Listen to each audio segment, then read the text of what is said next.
Kasih dari surga memenuhi tempat ini. Kasih dari Bapa surga, kasih dari Yesus mengalir di hatiku. Kuasa ini lagi. Kasih dari surga memenuhi tempat ini. Kasih dari Bapa surgawi, kasih dari Yesus mengalir di hati.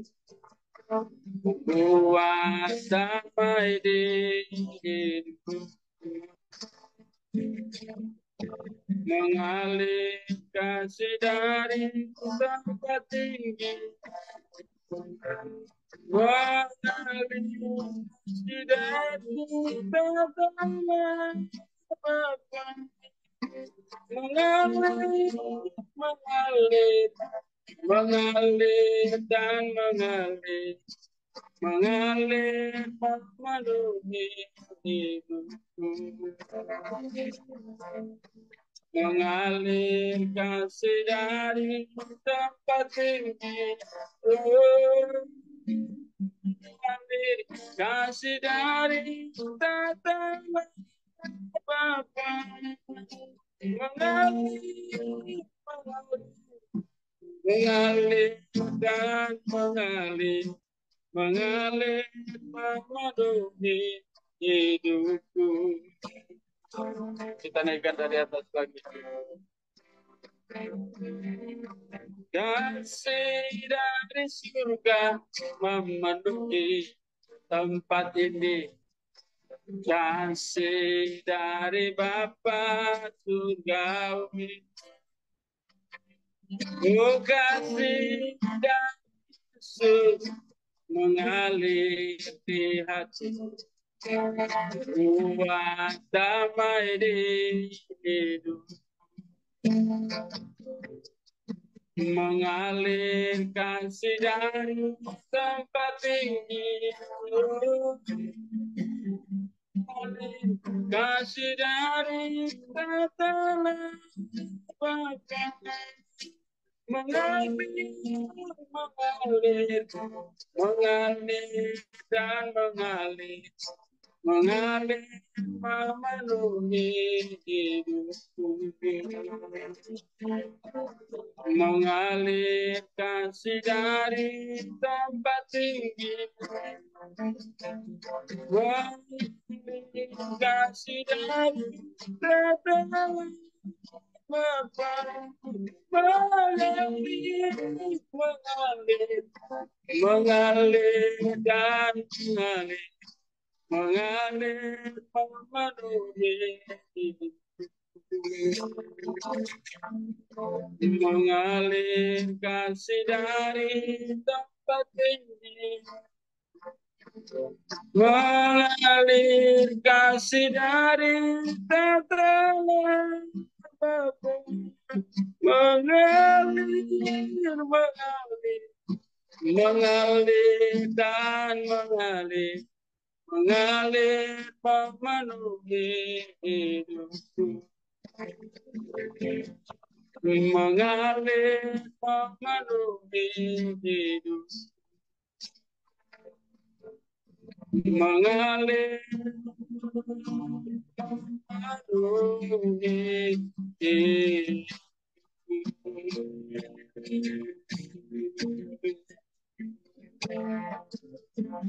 Hallelujah. Glory.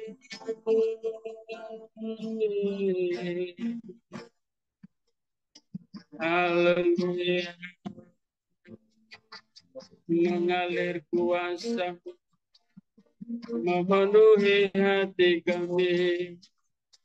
Kasih yang dari surga, kasih Bapa,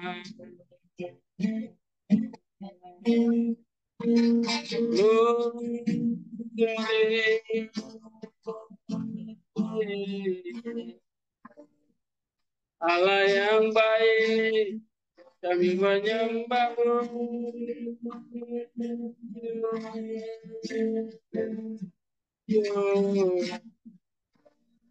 Terima kasih Tuhan, dimuliakan,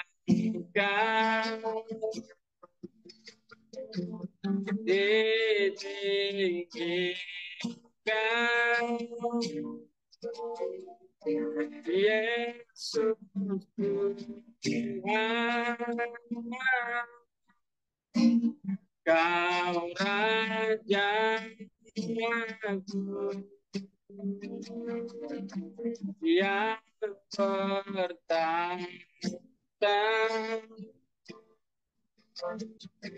yang berkuasa,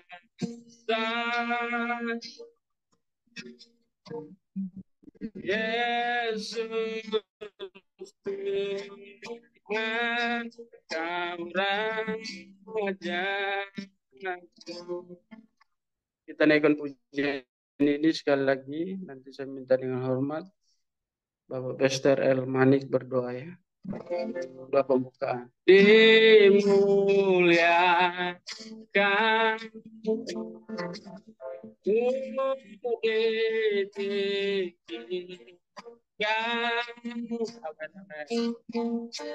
Yesus Tuhan, Kau Raja yang pertama dan yang berkuasa,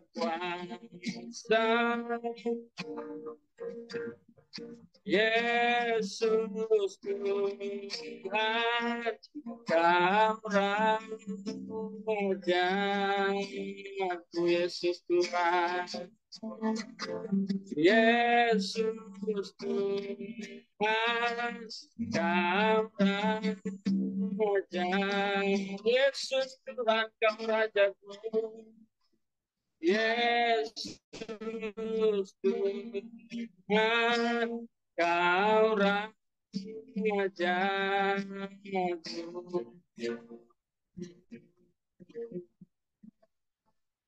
Kita berdoa. Sungguh Kaulah Raja kami Bapa, di dalam nama Yesus Kristus. Kalau pagi hari ini Engkau izinkan kami masih beribadah melalui aplikasi Zoom. Terima kasih Bapak semua karena kemurahan, kebaikan Tuhan dalam hidup kami, yang sudah memelihara kami dalam tidur kami, dan memberikan kesempatan bagi kami untuk sehat dan hidup pada pagi hari ini.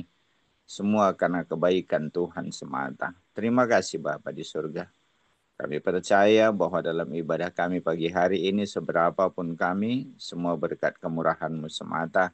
Dari penjuru Indonesia ini Bapa, kami percaya Engkau yang memberkati kami oleh kuasa Roh Kudus-Mu. Dan kami mau beribadah pagi hari ini. Biarlah setiap pelayan-pelayan kasih Kau berkati, baik pemimpin pujian, penyampai firman Tuhan, dan bincang-bincang nanti Tuhan senantiasa berkati untuk doa syafaat dan doa penutup. Semua kami serahkan ke dalam tangan pengasihan Tuhan. Dan buat hamba-hamba Tuhan, kekasih-kekasih Tuhan yang belum ada pada saat ini, belum aplikasi Zoom, kami serahkan juga kehidupan mereka, apapun situasi dan keadaan mereka pada saat ini, berkati. Biarlah setiap kami Bapa di surga mendapatkan kasih kemurahan Tuhan dimanapun kami berada. Terima kasih Bapa di surga. Kami bersyukur dan siap melanjutkan ibadah kami di dalam nama Allah Bapa Putra Yesus Kristus Roh Kudus. Amin. Terima kasih hambanya. Baik, terima kasih buat hambanya, Bapak Nanti bisa Pastor bintang Ermani. saya, Pak Karyos. Oh, diganti. Oh ya, baik. Ganti nama Pak Anton Tandus kemarin Ibu Lebora. Tuhan berkati. Baik, terima kasih buat konfirmasinya. Kita terus memuji Tuhan. Tuhan Yesus memberkati pelayanan dan keluarga besarnya. Haleluya. Kita Amin. naikkan dulu lagu lawas. Lagu lawas yang fenomenal. Penyanyi ya. Hari lepas hari bertambah-tambah indahnya. Hari lepas hari aku cinta padanya. Yesus cinta saya, ku nanti kedatangannya. Hari lepas hari bertambah-tambah indahnya. Minggu lepas minggu bertambah-tambah indahnya. Minggu lepas minggu aku cinta padanya. Yesus cinta saya, nanti tangannya. Minggu lepas minggu bertambah-tambah indahnya. Bulan lepas bulan. Oh, bulan lepas bulan bertambah-tambah indahnya. Bulan lepas bulan aku cinta padanya. Yesus cinta saya, nanti kedatangannya. Bulan lepas bulan bertambah-tambah indahnya. Lagi. Tahun lepas tahun bertambah-tambah indahnya. Tahun lepas tahun aku cinta padanya. Yesus cinta saya, ku nanti kedatangannya. Tahun lepas tahun bertambah-tambah indahnya. Hari lepas hari. Hari lepas hari bertambah-tambah indahnya. Amin. Hari lepas hari aku cinta padanya. Yesus cinta saya, nanti kedatangannya. Hari lepas hari bertambah-tambah indahnya. Hari lepas hari bertambah-tambah indahnya. Hari lepas hari bertambah-tambah indahnya.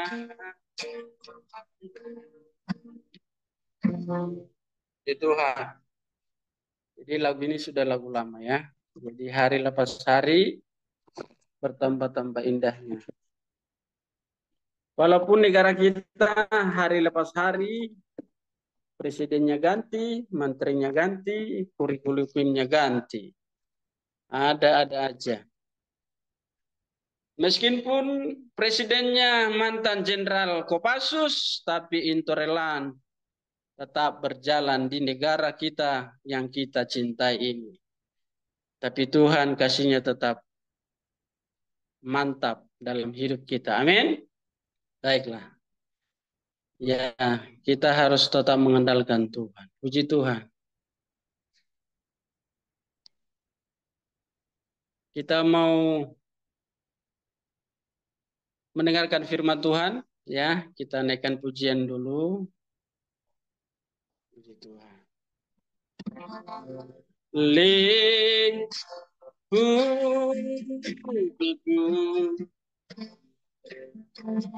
Dengan sayapku,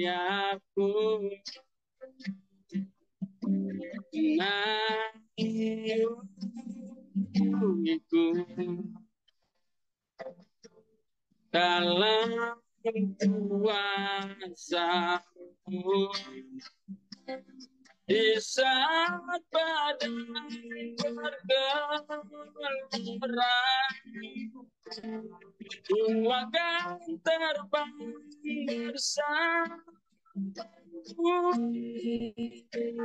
Bapa kan Raja semesta tenang kawan liku-liku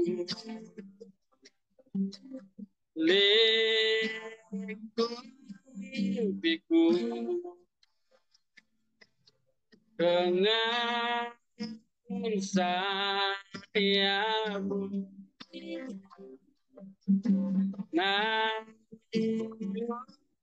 naungiku dalam kuasamu di saat badan bergetar ku akan terbang bersamamu Bapa kau raja dan semesta tenang kawanku saat badan bergelora ku akan terbang bersamamu Bapa kau raja atas semesta tenang kawan tenang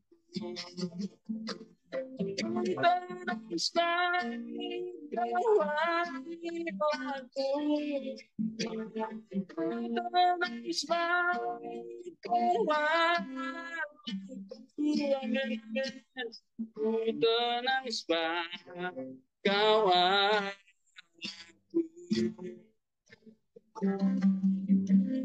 kita nyanyikan sekali lagi pujian ini, nanti di akhir kita bisa serahkan ke hambanya. Haleluya.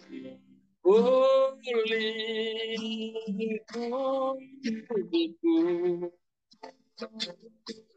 dengan sayapmu naungiku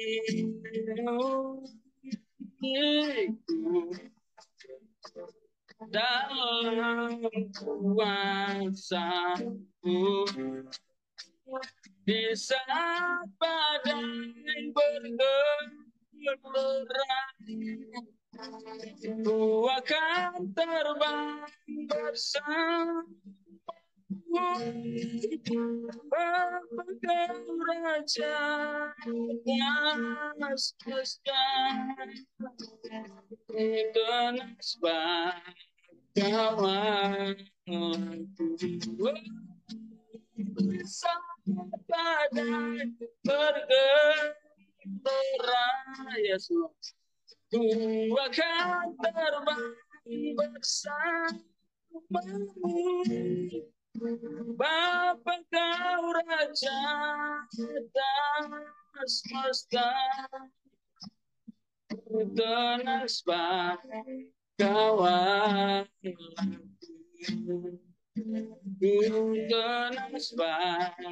kawan amen ku tenang kawan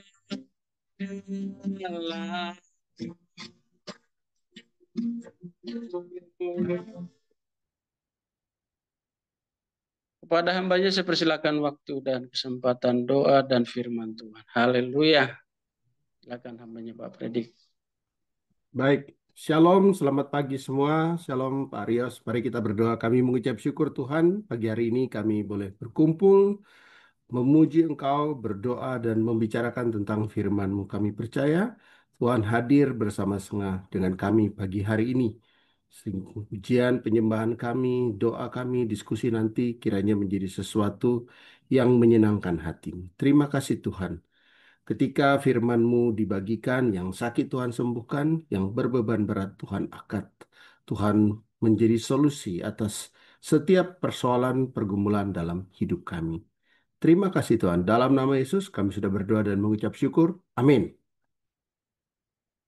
Shalom Bapak Ibu Saudara yang terkasih di dalam Tuhan Yesus Kristus. Senang bisa bertemu kembali Pak Rios dan Pak Aritonang, beberapa teman di sini, kita kemarin tahun lalu ya Pak ya, bikin acara bersama, bersyukur bisa ketemu kembali melalui Zoom pada pagi hari ini. Perkenalkan, saya Frederick Pinakunari, asal dari Sorong, Papua Barat Daya.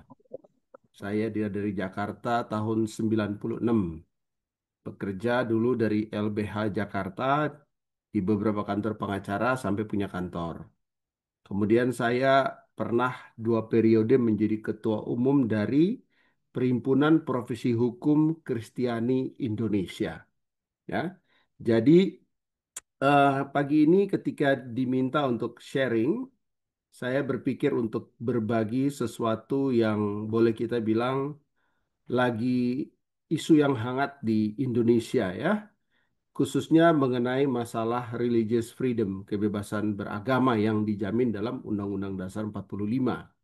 Kita tahu sama-sama Bapak Ibu, 27 Juni kemarin peristiwa di Sukabumi yang cukup apa ya, mencengangkan bagi kita semua di mana peristiwa intoleran itu lagi-lagi terjadi di Republik Indonesia. Dan pastinya kita sangat apa ya, prihatin dengan situasi dan kondisi tersebut. Nah, kemudian polisi sudah menetapkan 7 tersangka, tapi yang tak disangka adalah Kementerian HAM yang tiba-tiba muncul menjadi seperti dalam tanda petik pahlawan kesiangan, mau menjadi penjamin bagi ke-7 tersangka itu. Belum apa-apa, Kementerian HAM sudah mau menjadi penjamin untuk penangguhan penahanan dari 7 tersangka yang sudah ditetapkan. Itu oleh staf khusus. Kemudian oleh Menteri Natalius Pigai, dia bilang, oh itu belum final, saya tidak setuju untuk itu. Nah, jadi saya tulis di media sosial saya itu, bahwa apa ya begini ya pemerintah ini dijalankan. Staf sus bisa ngomong tanpa izin dari menteri. Padahal staf khusus ngomong itu sudah ada polisi, tentara di belakang dia. Dan waktu dia bilang bahwa kita kasih jaminan untuk penangguhan penahanan, semua senyum, tepuk tangan, gembira gitu. Saya sebagai warga negara melihat bahwa kok negara ini hanya dijalankan berdasarkan kepentingan elektoral saja, tidak memperhatikan, mempertimbangkan rasa keadilan masyarakat. Namanya apa ya, proses hukum ini baru berjalan ya, baru penetapan tersangka, kemudian ditahan. Ketika seorang staf sus dari Kementerian HAM bersuara seperti itu kan menunjukkan dalam tanda petik keberpihakan pemerintah kepada pelanggar HAM. Di sisi lain, kalaupun ada aktivis HAM, pegiat HAM yang dikriminalisasi, dan itu ada, Kementerian HAM diam-diam saja gitu. Tapi manakala sekarang pelanggar HAM yang melakukan perbuatan pelanggaran HAM dan ditangkap, itu mau dijadikan Kementerian HAM mau jadi penjamin. Ini menyedihkan dan menurut saya tidak profesional karena kemudian menteri bilang itu bukan saya yang mau, itu saya tidak setuju dengan itu. Anyway, itu satu peristiwa yang cukup apa ya, memprihatinkan di 27 Juni. Kemudian di 5 Juli ada lagi, itu di Kalibaru, Depok. Warga menolak pembangunan gereja dengan alasan tidak ada sosialisasi ke warga. Dan katanya mereka tidak pernah diajak mediasi oleh pihak GBKP. Kebetulan gereja Karo itu. Ya. Nah, kalau keterangan dari gereja sendiri, itu sudah memiliki IMB pada 4 Maret 2025. Dan pihak gereja pun akan menghibahkan sebagian dari jalan lingkungan kepada warga. Nah, tapi warga bilang tanda tangan warga itu dimanipulasi, tak sesuai dengan KTP. Tapi itu peristiwa-peristiwa yang apa ya, saat-saat ini memang sedang kita alami sebagai sebuah bangsa. Karena itu Bapak Ibu, kita mau eh, baca, melihat di Alkitab tentang hal ini ya. Mari kita sama-sama buka dari 1 Petrus 2 ayat 19 sampai 23. 1 Petrus 2 ayat 19 sampai 23. Nah, firman mengatakan begini, sebab adalah kasih karunia jika seseorang karena sadar akan kehendak Allah menanggung penderitaan yang tidak harus ia tanggung. Ya, jadi adalah kasih karunia. Kalau kita seseorang karena sadar akan kehendak Allah menanggung penderitaan yang tidak harus kita tanggung. Artinya gini, kita itu bisa menderita karena hal yang seharusnya kita tanggung. Contoh, kita korupsi, kita mencuri, kemudian ditangkap dan diproses hukum, menderita di penjara. Itu penderitaan yang wajar layak kita tanggung. Tapi kalau firman tadi mengatakan adalah kasih karunia jika seseorang karena sadar akan kehendak Allah menanggung penderitaan yang tidak harus ia tanggung. Apa yang kita umat Kristen alami sekarang, persekusi ini, menurut hemat saya, itu penderitaan yang karena sadar akan kehendak Allah, kita tuh harus tanggung. Agama kekristenan itu mengajarkan tentang penderitaan yang mengiringi perjalanan hidup kita sebagai umat percaya. Ya, di Markus 13 ayat 13 itu dibilang, kamu akan dibenci semua orang oleh karena namaku. Tetapi orang yang bertahan sampai kesudahannya, ia akan selamat. Jadi yang namanya penganiayaan, persekusi kepada umat Kristen, itu dari catatan sejarah, itu sudah berlanjut lama, mulai dari para rasul. Dan kita tahu sejarah membuktikan bahwa kekristenan menjadi besar seperti sekarang ini. Karena juga dalam perjalanan kekristenan itu diiringi dengan yang namanya kesengsaraan, penderitaan, penganiayaan. Tapi banyak sekali orang-orang yang demi nama Kristus itu mempertaruhkan hidupnya. Dan itulah yang kemudian memenangkan banyak sekali jiwa percaya kepada Yesus sebagai Tuhan dan Juru Selamat. Di ayat 20, sebab dapatkah disebut pujian jika kamu menderita pukulan karena kamu berbuat dosa? Ya, kalau kamu mencuri, kamu korupsi, ya tidak bisa disebut pujian kalau kemudian kamu menderita di penjara gitu ya. Tetapi jika kamu berbuat baik dan karena itu kamu harus menderita, maka itu adalah kasih karunia pada Allah. Amin. Jadi karena kita ya, jika kamu berbuat baik, kita sudah dapat IMB, kita sudah dapat tuh semua syarat-syarat ya. Kalau kita tahu Bapak Ibu ya, kita yang hamba-hamba Tuhan ini paham tuh yang namanya peraturan bersama dua menteri nomor 9 dan 8 tahun 2006. Itu kan ada syarat-syaratnya itu untuk pembangunan rumah ibadah.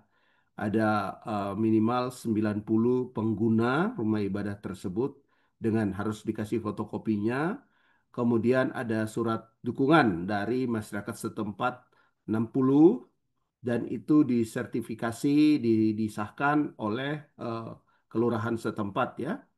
Kemudian juga ada rekomendasi dari Kementerian Agama setempat dan juga ada rekomendasi dari FKUB.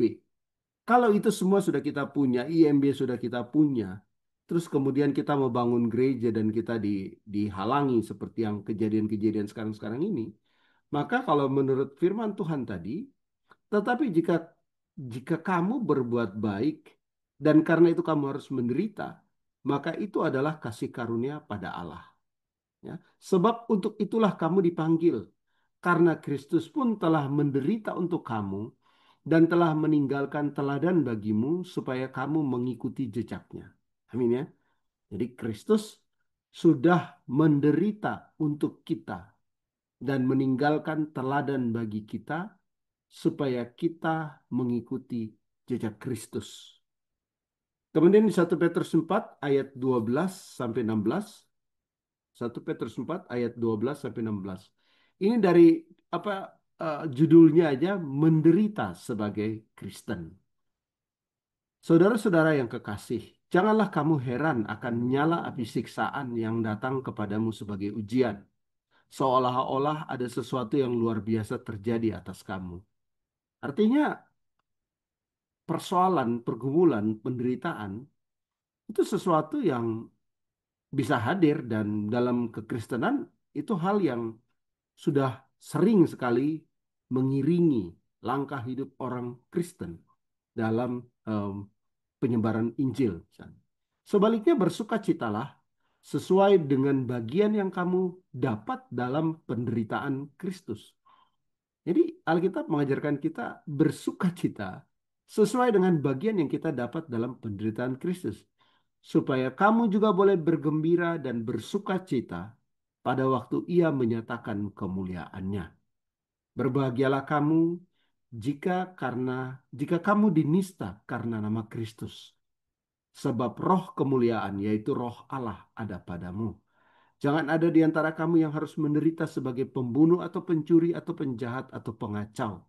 Tetapi jika ia menderita sebagai orang Kristen, maka janganlah ia malu, melainkan hendaklah ia memuliakan Allah dalam nama Kristus.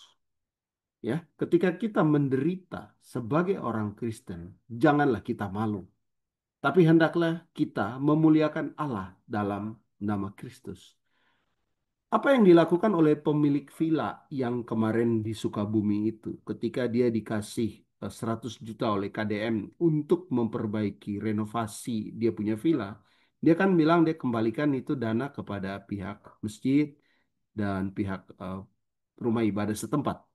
Ini kan sebuah tindakan yang luar biasa ya. Artinya dia justru membalas kejahatan dengan kebaikan. Ini kan yang sebenarnya Tuhan mau. Kita umat Kristiani ini memang dalam perjalanan pasti akan mengalami penganiayaan yang seperti sementara ini sedang kita alami, saudara-saudara kita di beberapa wilayah gitu ya. Tetapi itu bukan sesuatu yang mengejutkan kalau kita baca firman Tuhan. Karena tadi judul perikopnya aja menderita sebagai Kristen. Jadi penderitaan itu nggak luput dari perjalanan kita sebagai orang Kristen. Persoalannya kan di sini Pak, Bapak Ibu ya. Bagaimana kita merespon penderitaan itu? Ya, kita harus dituntun oleh roh, bukan oleh daging. Led by the Spirit and not by the flesh, not by the feeling. Karena kalau kita dipimpin oleh kedagingan, logika, perasaan kita, maka kecenderungan membalas dengan kejahatan itu akan lebih besar. Dendam yang kemudian dibuahi dengan perbuatan balas itu bisa terjadi kalau kita kurang erat bergaul dengan firman Tuhan. Kita tahu di Indonesia luas ada daerah-daerah tertentu yang mayoritasnya misalnya beragama Kristen. Jangan sampai mereka itu kemudian melihat bahwa sesama Kristen di Sukabumi mengalami persekusi, di Depok mengalami persekusi. Kemudian mereka membalas itu dengan mempersekusi misalnya umat beragama lain yang ada di wilayah dia, misalnya katakanlah di Papua, di Manado, di NTT atau di Sumatera Utara yang mayoritasnya Kristen, kemudian mereka melakukan pembalasan. Nah, ini jangan sampai terjadi. Firman Tuhan itu jelas sekali ya, bahwa kita itu tidak diajarkan untuk membalas kejahatan dengan kejahatan. Bukan berarti proses hukum tidak boleh. Proses hukum tetap jalan. Tetapi kita sebagai anak Tuhan tidak boleh melakukan anarkis. Kalau orang lain melakukan anarkis terhadap kita, kita tidak boleh membalas juga dengan anarkis. Adalah menjadi tugas kita para hamba Tuhan untuk mengedukasi jemaat yang Tuhan percayakan kepada kita di gereja kita masing-masing untuk mempunyai pemahaman yang sama. Alkitab mengajarkan tentang hidup yang dipimpin oleh kasih ya. Hendaklah kamu saling mengasihi, jauhilah yang jahat dan lakukanlah apa yang baik. Hendaklah kamu saling mengasihi sebagai saudara dan saling mendahului dalam memberi hormat. Janganlah hendaknya kerajinanmu kendor, biarlah rohmu menyala-nyala dan layanilah Tuhan. sabarlah dalam kesesakan, bersukacitalah dalam pengharapan, dan bertekunlah dalam doa. Bantulah dalam kekurangan orang-orang kudus, dan usahakanlah dirimu untuk selalu memberikan tumpangan. Janganlah membalas kejahatan dengan kejahatan. Lakukanlah apa yang baik bagi semua orang. Sedapat-dapatnya kalau hal itu bergantung padamu, hiduplah dalam perdamaian dengan semua orang. Saudara-saudaraku yang kekasih, janganlah kamu sendiri menuntut pembalasan, tetapi berilah tempat kepada murka Allah. Sebab ada tertulis, pembalasan adalah hakku, firman Tuhan. Akulah yang akan menuntut pembalasan. Tetapi apabila seterumu lapar, berilah dia makan. Apabila dia haus, berilah dia minum. Dengan berbuat demikian, kamu mengalahkan kejahatan dengan kebaikan. Jadi kita orang Kristen ini memang diajarkan untuk membalaskan kejahatan dengan kebaikan. Jadi kalau orang berlaku anarkis sama kita, mari Bapak Ibu, kita ajar, kita edukasi jemaat kita masing-masing untuk tidak membalas kejahatan dengan kejahatan. Tidak boleh kita lakukan anarkis kembali. Kita negara hukum, kita serahkan kepada proses hukum. Walaupun kadang-kadang kita juga tidak setuju dengan proses hukum yang berjalan. Sehingga muncul istilah hukum tajam ke minoritas, tumpul ke mayoritas. Itu istilah yang tidak bisa kita pungkiri ada terjadi karena masyarakat merasakan itu. Orang merasakan ketika persoalan hukum terjadi kepada mayoritas kok seperti tumpul, tapi kepada minoritas kok seperti tajam. Ya, Bapak Ibu, saudara yang terkasih, eh, kita di sini adalah hamba-hamba Tuhan yang Tuhan percaya menggembalakan jemaat-jemaat Tuhan. Karena itu menjadi tugas tanggung jawab kita bersama untuk mengedukasi, mengajarkan jemaat kita back to Bible, kembali kepada firman Tuhan. Karena kalau kita tidak kembali kepada firman Tuhan, kita akan dituntun oleh kedagingan. Logika, perasaan itu juga bagian dari kedagingan. Orang bilang logis dong, kalau kita diapa-apain kita balas gitu, logis. Tapi kan kita tidak hidup dalam rezim mata ganti mata, gigi ganti gigi lagi. Kita hidup dalam rezim hukum kasih. Hukum adat kita, adat kedagingan kita ini, itu sudah selesai. Kita hidup dalam hukum kasih setelah karya salib Yesus Kristus. Jadi penting sekali bagi kita untuk mempunyai habit berdoa, berfellowship dengan Tuhan, berbahasa roh, berbicara tentang firman, membaca Alkitab, spend lot of time with the words of God setiap hari. Supaya kita bisa led by the Spirit, dituntun oleh roh, not led by the flesh, not led by the feeling. Tidak dituntun oleh daging, logika maupun perasaan. Karena penduduk lama kita, hukum adat kita dalam tanda petik, itu pasti merontak, pasti pengen untuk melakukan perbuatan-perbuatan yang sifatnya memuaskan daging. Tapi kalau itu kita lakukan, kita akan berhadapan dengan hukum. Dan bukan itu yang Tuhan mau kita lakukan. Ya.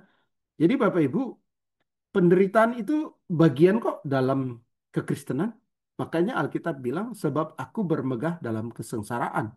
Karena kesengsaraan itu menimbulkan ketekunan. Dan ketekunan menimbulkan tahan uji. Dan tahan uji menimbulkan pengharapan. Dan pengharapan tidak mengecewakan. Karena kasih Allah telah dicurahkan dalam hati kita oleh Roh Kudus yang telah dianugerahkan kepada kita. Jadi sekalipun kita harus mengalami hal-hal ini semua, justru di saat-saat itulah kita sedang dibentuk oleh Tuhan menjadi gereja yang kuat, pribadi yang kuat. Pertumbuhan itu terjadi bukan di masa-masa enak, masa-masa gampang, tapi justru di masa-masa sulit pertumbuhan itu terjadi. Gitu ya. Jadi masa sulit seperti kesengsaraan, penganiayaan, persekusi yang sementara ini umat Kristen alami, itu sesuatu yang Justru ketika kita responi sesuai dengan hikmat dan firman Tuhan, akan membuat kita menjadi gereja yang lebih baik, pribadi yang lebih baik. Saya percaya ketika pemilik villa itu kemudian memberikan 100 juta itu kepada orang lokal, pembangunan masjid dan lain-lain, itu menjadi sebuah apa ya, sesuatu yang akan mengherankan bagi mereka yang di Sukabumi dan sekitarnya bahwa ternyata begini ya orang Kristen ya. Dirusak villanya, uangnya malah dikasih untuk pembangunan fasilitas rumah ibadah dari mereka-mereka yang melakukan perusakan. Itu kan membalas kejahatan dengan kebaikan. Dan bukan tidak mungkin perbuatan atau sikap seperti ini yang justru akan membawa orang-orang baru menjadi orang percaya. Saya yakin itu. Karena kalau kita balas kejahatan dengan kejahatan, orang anarkis kita balas anarkis, ya nggak ada bedanya kita sama mereka. Artinya nggak ada Kristus dalam kita semua itu. Kalau balas membalas. Tapi kalau kita lakukan kejahatan, kita balas dengan kebaikan, berarti itu ada Kristus dalam kita. Dan itu yang membedakan kita dari bukan orang percaya. Dan itu juga yang akan membawa jiwa-jiwa baru ke dalam orang percaya. Makanya Bapak Ibu, yang namanya penderitaan, kesengsaraan, itu pasti akan dialami oleh semua orang. Ketidakadilan pasti akan dialami oleh semua orang. Persoalan, pergumulan, penderitaan, kesengsaraan, ketidakadilan itu akan hadir dan akan lewat juga. Bedanya adalah bagaimana kita merespon itu. Kalau kita respon sesuai dengan firman Tuhan, sesuai dengan hikmat Tuhan, setelah masalahnya lewat, kita lahir menjadi pribadi yang baik, pribadi yang lebih kuat, pribadi yang lebih sabar, pribadi yang lebih tenang, pribadi yang lebih punya pengendalian diri. Tapi kalau kita respon dengan daging, logika dan perasaan kita, setelah masalah lewat, kita menjadi pribadi yang kepahitan, pribadi yang pendendam, pembenci, dan merusak. Diri kita sendiri akan rusak kalau kita simpan dendam, kalau kita tidak merespon dengan firman Tuhan. Itulah kenapa di Yakobus itu dikatakan eh, bersukacitalah apabila kamu jatuh ke dalam berbagai-bagai pencobaan. Sebab kamu tahu bahwa ujian terhadap imanmu itu menghasilkan ketekunan. Dan biarlah ketekunan itu memperoleh buah yang matang. Supaya kamu menjadi sempurna dan utuh dan tidak kekurangan sesuatu apapun juga. Jadi lagi-lagi kekristenan ini bukan mengajarkan yang enak-enak. Tetapi juga kesengsaraan, penderitaan, penganiayaan. Bagian dari perjalanan hidup kita. Bahwa Injil itu kabar baik, yes. Kita percaya Injil adalah kabar baik. Kristus yang yang kaya rela menjadi miskin supaya kita yang miskin menjadi kaya. Itu firman Tuhan, kita aminkan itu. Ya, oleh bilur-bilur Kristus kita sudah sembuh. Amin. Cuman Tuhan tidak pernah menjanjikan hidup yang tidak pernah ada masalah. Tapi dia menjanjikan ketika masalah itu datang, andalkan dia, percaya kepada Tuhan, masalah selesai, kita menjadi lebih kuat, kita menjadi orang yang lebih diberkati, menjadi orang yang lebih sabar. Akhir-akhir ini kesabaran juga barang mahal, Bapak Ibu. Kita di jalan gitu ya. Banyak sekali orang itu dengan mungkin kesusahan hidup sekarang ini ekonomi jadi lagi susah, tidak sabar. Karena itu kita harus baca firman. Karena kita bilang sabarlah kamu seorang terhadap yang lain. Ampunilah seorang akan yang lain. Sebab sama seperti Tuhan telah mengampuni kamu, kamu juga haruslah saling mengampuni. Kesabaran mencegah kesalahan-kesalahan besar. Orang sabar melebihi seorang pahlawan. Orang yang dapat menguasai dirinya melebihi orang yang merebut kota. Akal budi membuat seseorang panjang sabar. Firman Tuhan tuh jelas banget ngajarin kita untuk sabar. Ngajarin kita untuk balas kejahatan dengan kebaikan. Kenapa begitu? Karena dengan begitu sikap yang kita ambil, kita tuh mengalami transformasi menjadi pribadi yang baru. Ya, makanya Alkitab bilang di Roma itu, don't copy the behavior and customs of this world, but let God transform you into a new person by changing the way you think. Then you will learn to know God's will for you, which is good and pleasing and perfect. Itu di Roma 12 ayat 2, tapi saya ambil dari NLT. Kalau di bahasa Indonesia kurang lebih, jangan mengcopy, mencontohi behavior, perilaku, dan juga custom, kebiasaan dari dunia ini. Perilaku dan kebiasaan dunia ini balas membalas. Dianiaya, aniaya balik. Itu adalah cara pikir dan perilaku dunia. Ya, but let God transform you. Tapi biarkanlah Tuhan mentransformasi kamu menjadi new person, pribadi yang baru. Dengan apa? By changing the way you think. Dengan merubah cara berpikirmu.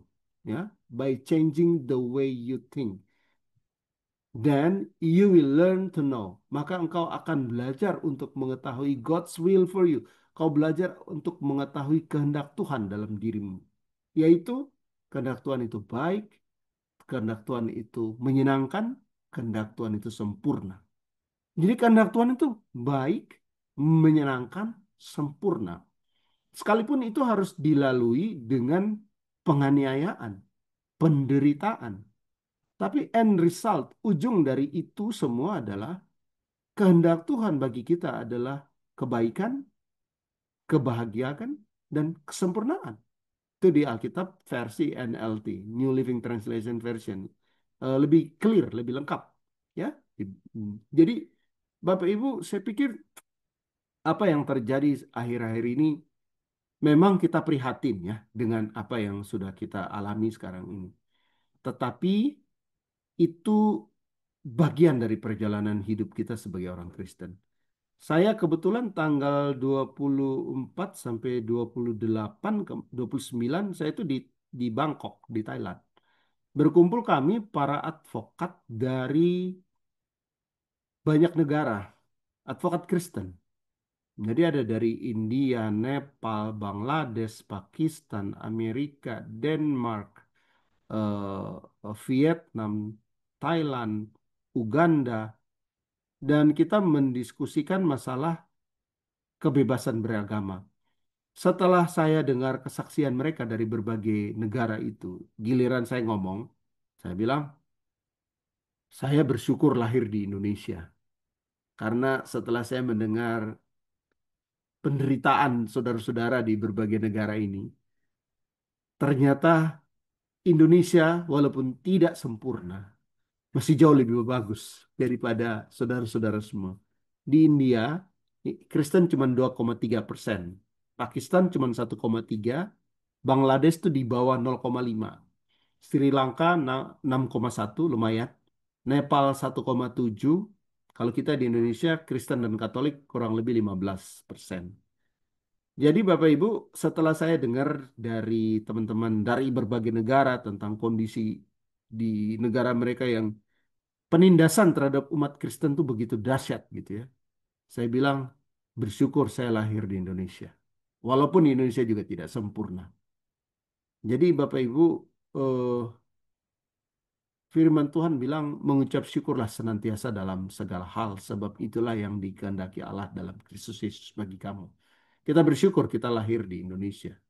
Karena negara-negara tetangga kita sesama Asia ini yang juga pemeluk agama Kristen, orang-orang percaya, mereka tuh mengalami penganiayaan yang jauh lebih berat bagi kita. Saya tidak punya waktu untuk sharing tentang hal ini, tapi kita itu semacam membentuk aliansi gitu ya.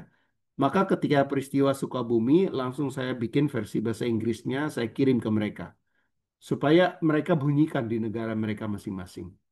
Sebab begini, Indonesia sekarang ini sebagai sebuah negara, dan saya kira bukan hanya Indonesia, banyak negara mengalami apa yang namanya krisis ekonomi.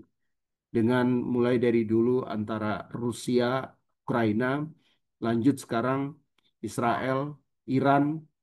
Ini kan ekonomi itu mengalami kontraksi dan banyak bisnis yang mandek. Saya menangani ada pengusaha yang pernah saya ngobrol, pengusaha cukup besar. Dia bilang sekarang ini uang cash tuh dipegang aja. Jangan dijalanin usaha dulu karena situasinya masih belum bagus. Ketika pengusaha tidak mau berinvestasi tapi hanya taruh di bank, ekonomi pelan, putarnya lambat. Lapangan pekerjaan yang tercipta juga sedikit. Nah, ini menimbulkan pengangguran. Ujungnya adalah masalah sosial. Orang tidak punya pekerjaan. Kalau dia lapar, bisa saja kemudian dia lakukan pidana untuk memenuhi kehidupan dirinya. Dan itu sesuatu yang eh, fenomena sosial yang biasanya terjadi. Nah, kemudian saya bilang kepada teman-teman dari berbagai negara itu, mereka bilang, tapi kan agama Islam terbesar di Indonesia. Iya, tapi kita bukan negara Islam. Kita negara Pancasila, Bhinneka Tunggal Ika. Apa itu Pancasila? Aku jelaskan 5 pasal, 5 sila itu, dan juga Bhinneka Tunggal Ika. Dan mereka itu amazing. Mereka itu sangat kagum sama Indonesia. Kok bisa ya seperti itu? Saya bilang ya bersyukur para pendiri bangsa kita, walaupun Indonesia mayoritasnya Islam, tapi ketika didirikan bangsa ini, ada kesepakatan juga. Para pendiri bangsa juga mengconsider eh, saudara-saudara yang dari Ambon, Manado, NTT, Sumatera Utara yang bukan beragama Islam. Maka mereka kemudian menerima negara ini bukan didirikan di atas hukum satu agama Islam, tetapi atas Pancasila dan Bhinneka Tunggal Ika. Ya, berbeda-beda tetapi satu. Unity in diversity. Jadi itu sesuatu yang eh, menjadi apa ya, nilai plus buat Indonesia dibandingkan negara-negara itu. Dan Bapak Ibu kalau saya bisa ini mereka itu parah, dia punya hukum itu penindasan terhadap umat Kristen itu jauh lebih berat dari kita. Jadi balik lagi, apapun yang terjadi, firman Tuhan berkata, segala sesuatu turut bekerja untuk mendatangkan kebaikan bagi orang yang mengasihi Tuhan, yaitu bagi mereka yang terpanggil sesuai dengan rencana Tuhan. Kita-kita adalah orang-orang yang terpanggil sesuai dengan rencana Tuhan. Segala sesuatu turut bekerja untuk mendatangkan kebaikan bagi kita. Demikian Tuhan Yesus memberkati saya 31 menit 47 detik lebih 1 menit sekian. Demikian Bapak Ibu mari kita berdoa. Kami mengucap syukur Tuhan untuk firman yang sudah dibagikan. Kami percaya Tuhan bahwa hamba-hambamu yang pagi ini hadir berdoa, memuji Engkau, mendengarkan, mendiskusikan firman-Mu. Engkau hadir bersama-sama dengan kami Tuhan. Sehingga apa yang kami bicarakan ini menjadi sesuatu yang memberkati kami semua. Kami sebagai hamba-hamba-Mu, mampukan kami Tuhan. Roh Kudus yang ada di dalam kami mengajarkan kami untuk bisa mengedukasi jemaat yang Tuhan percayakan kepada kami untuk membalas kejahatan dengan kebaikan. Tidak melakukan pembalasan. Tetapi kami percaya Engkau hadir dalam segenap perjalanan hidup umat-Mu di Indonesia ini. Kami bersyukur lahir, bertumbuh, besar di Indonesia, negara yang Engkau pilih bagi kami hidupi. Kami mengucap syukur untuk itu Tuhan. Kami percaya dari waktu ke waktu Tuhan, Engkau sendiri yang akan memelihara, menjaga, mengangkat kami, membuat kami menjadi lebih baik dari waktu ke waktu. Penderitaan yang saat ini umat-Mu alami bukan sesuatu yang membuat kami terjerembab jatuh, tapi melalui penderitaan, melalui penganiayaan-penganiayaan ini, kami akan bangkit menjadi pribadi yang lebih baik, lebih sabar, pribadi yang lebih tekun bersekutu dengan Engkau. Terima kasih Tuhan. Kami serahkan hidup kami hanya ke dalam tangan-Mu. Dalam nama Yesus kami sudah berdoa dan mengucap syukur. Amin. Terima kasih. Saya kembalikan kepada Pak Aritona.